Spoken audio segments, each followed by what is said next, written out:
Yan o, lumalapit siya sa akin guys. Ayan na o. Sobrang laki guys.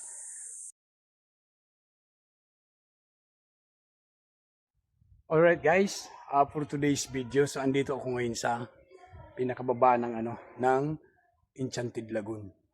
So, nasa harapan ko po ngayon yung pinakamalaking bangus, yung mystical bangus, yung more than 50 years nang nabubuhay dito sa Enchanted Lagoon. Ayan sila guys, oh. Palapit siya sa akin guys. Ayan oh, kung makikita nyo guys. Ayan na. O, di ba?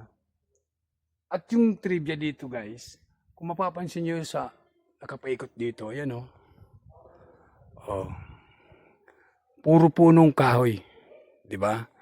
Pero guys, ito papakita ko sa inyo yung tubig kung may nahulog na dahon.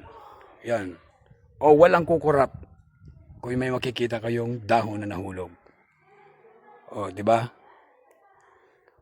O, 'di ba? And siyempre guys,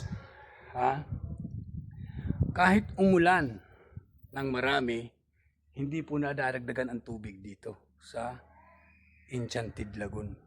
Then, uminit man ng sobra, hindi rin nababawasan yung tubig dito sa lagoon. And, ayon nga sa kwento ng isang bangus, hinuli ito ng isang mangingisda at dinala sa bahay nila, niluto.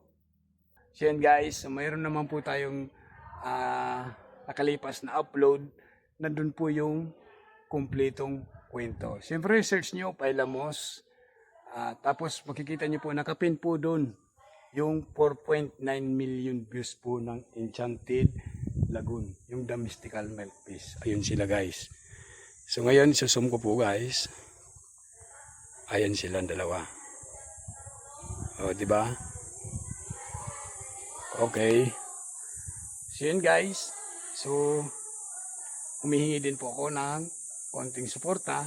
So, paki-share and like and comment na din po dyan sa baba sa mga naniniwala dito po sa Enchanted Lagoon.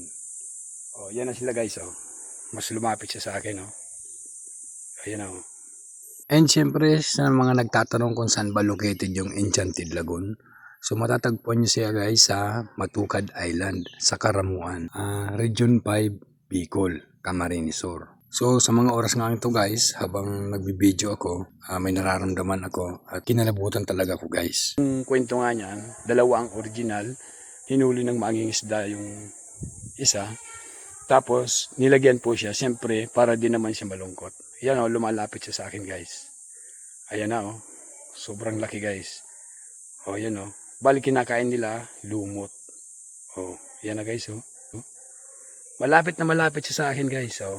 Oh, galaw nga lang ng kamay ko, tumakbo sila eh. Oh. 'Di ba? So yun lang guys.